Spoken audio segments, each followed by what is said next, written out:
آج جدید سائنس ہمیں ترقی کے راز بتاتی ہے، وہ رستہ جس پر چلیں تو ترقی مل جائے گی۔ Actually what are the ingredients which are required to prepare the dish of success؟ کون سے اجزائے ترکیبی ڈلتے ہیں تو سکسیس اور جیت کی ڈش تیار ہوتی ہے، اور اس میں فورموسٹ وہ ہے ڈسپلن، عمدگی کے ساتھ، نفاست کے ساتھ، صفائی ستھرائی اور خوبصورتی کے ساتھ کام کو کیا جائے۔ اگر آپ سکسیس سٹوریز پڑھیں، وہ لوگ جو جیتے، پتہ چلتا ہے کہ they have done their task, they have done their duty with passion and interest، انہوں نے جوش کے ساتھ، دلچسپی کے ساتھ اپنے کام کو کیا۔ whatever you do, do it nicely، جو کام بھی کرنا ہے توجہ کے ساتھ، انہماک، نظم و ضبط اور ڈسپلن کے ساتھ کریں۔ یہ آج کی جدید سائنس ہمیں بتاتی ہے۔ اور آج ہمارے درمیان ایسے لوگ بھی پائے جاتے ہیں جو کوئی کام بہترین انداز سے اس لیے نہیں کرتے کہ یہ کام میری پکی پکی ڈیوٹی نہ بن جائے، بس ٹالتے ہیں، جس کو پنجابی میں کہتے ہیں مگروں لاتے ہیں کہ وہ کام ان کی ڈیوٹی نہ بن جائے۔ ایسا ہمیں دین اسلام نے نہیں سکھایا۔ اگر ہم نبی اکرم صلی اللہ علیہ وسلم کی ذات اقدس کا مطالعہ کریں تو ہمیں پتہ چلے گا کہ ایسا سلیقہ، ایسا نصب و ضبط، ایسی عمدگی اور ایسی نفاست، خوبصورتی کہیں نہیں ملے گی۔ بے ڈھنگا پن اور بے ترتیبی یہ دور دور تک نہیں، بلکہ بہترین انداز آپ کو نبی پاک صلی اللہ علیہ وسلم کی ذات اقدس میں نظر آتا ہے۔ اور ایک چھوٹی سی مثال لیجئے، بظاہر جو قبر کا مقصد ہے وہ یہی ہے کہ انسان کو اپنے پیٹ میں چھپا لے، اور قبر کی خوبصورتی اس کام میں پرفیکشن یہ اتنا معنی نہیں رکھتی، لیکن نبی مکرم صلی اللہ علیہ وسلم نے اس کام میں بھی بے ڈھنگا پن اور بے ترتیبی کو پسند نہیں فرمایا۔ حضرت ابراہیم رضی اللہ تعالیٰ عنہ صاحبزادے ہیں، آپ کی قبر میں ایک رخنہ رہ گیا، حضور نے اس کو بھی برداشت نہیں فرمایا، بلکہ فرمایا اس کو فوراً ٹھیک کیا جائے۔ پاس کھڑے ایک صحابی نے پوچھا، یا رسول اللہ صلی اللہ علیہ وسلم، اس سے مدفون جو ہیں انہیں کوئی نفع نقصان پہنچے گا؟ آپ صلی اللہ علیہ وسلم نے ارشاد فرمایا کہ اس سے مردے کو کوئی نفع نقصان تو نہیں پہنچے گا، لیکن زندہ آدمی کی تو آنکھیں ٹھنڈی ہوں گی نا، وہ تو اس خوبصورتی کو، اس نفاست کو دیکھے گا تو پسند کرے گا۔ ایک اور روایت میں ہے کہ آپ کے صاحبزادے رضی اللہ تعالیٰ عنہ کی قبر میں ایک اینٹ صحیح نہیں لگی،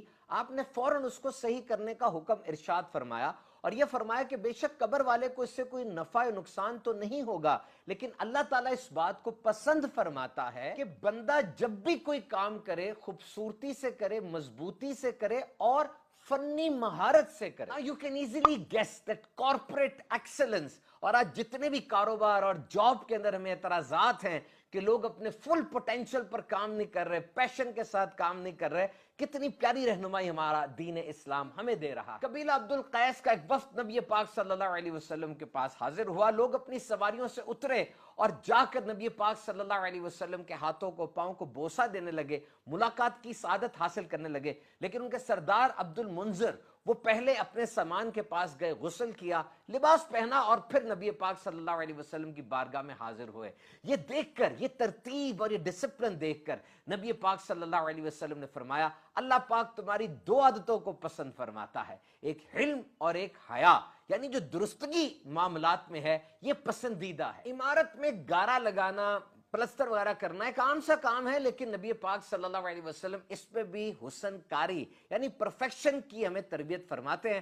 مسجد نبوی کی تعمیر ہو رہی تھی، قبیلہ حضر موت کا ایک شخص طاق بن علی، بڑا زبردست وہ یہ کام کرتا تھا، اس نے پہلے مٹی کو گوندا، کسی پکڑی، اور پھر اچھے انداز سے جب یہ کام کیا تو نبی پاک صلی اللہ علیہ وسلم نے صحابہ کرام کو ارشاد فرمایا، اس کو اسی کام پہ رہنے دو، کیونکہ یہ بندہ تمہاری نسبت اس کام کو زیادہ عمدگی کے ساتھ کر رہا ہے، so do your job nicely. اور میرے آقا صلی اللہ علیہ وسلم کی یہ ایک دعا ہے، یہ ایک جملہ ہے، ہر آفس کے متھے پہ لگا دو اور سب کو یہ بات سمجھا دو، آپ دیکھیے گا ایفیشنسی کتنی بڑھتی ہے۔ ارشاد فرمایا، اللہ تعالیٰ اس بندے پہ رحم فرمائے کہ جو کام کرے پختگی سے کرے۔ What a beautiful prayer that is۔ اور یاد رکھیے، اس چھت کے نیچے کمپنی ہے، آفس ہے، the person on whom I can bank upon، ایک بندہ بڑا ذہین ہے، بڑا ٹیلنٹڈ ہے، بڑا ہارڈ ورکنگ ہے، ٹھیک ہے، اچھی بات ہے، لیکن وہ بندہ جو میرا سب سے پسندیدہ ہوگا وہ کون ہے؟ یہ وہ بندہ ہے کہ جو میرے ساتھ اس نے طے کیا، جس انداز سے، جس ٹائم لائن پہ طے کیا، اس انداز سے اس دن مجھے کام مکمل کر کے دے دے۔ on whom I can bank upon، یہ سرمایہ ہے۔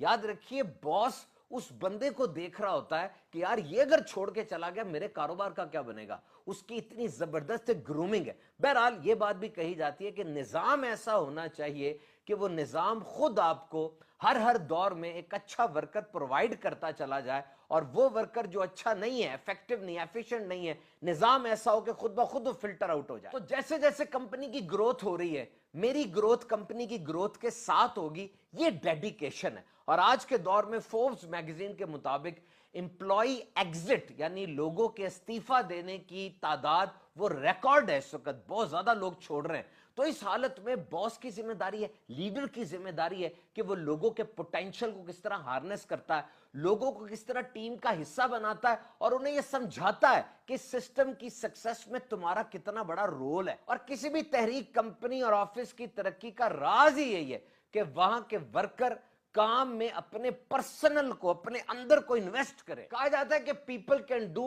What ever they like, when ever they like, where ever they like, and how so ever they like. لوگ جہاں چاہتے ہیں, جو چاہتے ہیں, جس انداز سے چاہتے ہیں کام کرتے ہیں, لیکن یہ انداز ایسا ہو جو کمپنی کو آن دا ہول بینیفٹ پہنچا رہا ہو. ڈزنی بہت مشہور کمپنی ہے, اس کے اندر یہ کہا جاتا ہے کہ ہم لوگوں کو ڈزنی میں نہیں ڈالتے بلکہ ڈزنی کو لوگوں میں ڈالتے ہیں. یعنی کمپنی کے ٹریڈیشنز, کمپنی کا کارپوریٹ کلچر اور کمپنی کی ویلیوز, کمپنی کی جو کور ہے وہ لوگوں کو سکھاتے ہیں, اور لوگ جب اس کے اندر پرسنلی اپنا انویسٹ کر دیتے ہیں تب وہ کمپنی کی گروتھ میں آگے آ جاتے ہیں. تو کام میں پختگی, فنی مہارت, عمدگی, نفاست, پرسنل انوالومنٹ, یہ تو ہمارا دین اسلام ہمیں سکھا رہا ہے نا. ابھی ہم نے کتنی احادیث سنی, واقعات سنے. تو یاد رکھیے نبی پاک صلی اللہ علیہ وسلم اپنے غلاموں سے یعنی ہم سے یہ امید فرما رہے ہیں کہ ہم جو کام کریں گے فنی پختگی کے ساتھ کریں گے. اور یاد رکھیے جب پورے سسٹم کے اندر یہ انوالومنٹ آ جاتی ہے, وہ جو گیٹ کے پاس ورکر کھڑا ہے, وہ جو واش روم صاف کرنے کے لیے بندہ آ رہا ہے, فائنانس والا, آئی ٹی والا, ڈائریکٹر, سی ای او, پوری سٹریم ہیرارکی, یہ جب اپنا پرسنل انویسٹ کرتے ہیں نا, یاد رکھیے تب پورا سسٹم گرو کرتا ہے. اور جن صحابہ نے, جن افراد نے یہ عمدگی اور ڈسپلن کے ساتھ کام کیا, نبی پاک صلی اللہ علیہ وسلم نے انہیں نقد انعامات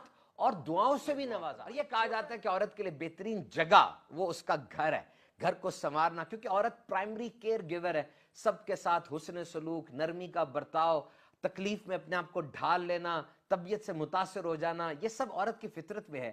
اب یہاں پر جب عورتوں نے نبی پاک صلی اللہ علیہ وسلم سے عرض کی, یا رسول اللہ, مرد تو مہم پر, جہاد پر جاتے ہیں, وہ زندہ بچ آئیں یا شہید ہو جائیں ان کو بہت اجر ملتا ہے, ہمارا اس میں کیا کنٹریبیوشن ہوگا, ہمارا جہاد کیا ہوگا؟ نبی پاک صلی اللہ علیہ وسلم نے فرمایا, عورت کا جہاد گھر کے ماحول کو سازگار بنانا, شوہر کی فرما برداری اور اس کے ساتھ حسن معاشرت ہے. یعنی یہاں بھی آپ دیکھیے کتنا پیارا لیسن دیا جا رہا ہے کہ گھر میں ڈسپلن کی واحد ذمہ دار عورت ہے. اگر عورت ورکنگ لیڈی بھی ہے تب بھی اسی سے امید کی جاتی ہے کہ گھر کے ڈسپلن کو برقرار رکھے گی, نظم و ضبط کو ٹھیک رکھے گی. تو بہرحال دین اسلام ہماری ہر طرح سے رہنمائی کرتا ہے جناب, اور ڈسپلن ہو, عمدگی ہو, نفاست ہو, آج کی جدید سائنس جن باتوں کو بتا رہی ہے, آقا علیہ الصلوۃ والسلام نے 1400 سال پہلے ہماری رہنمائی فرما دی. جڑے رہیے ہمارے YouTube چینل کے ساتھ اور نئی نئی چیزیں سیکھتے ہیں.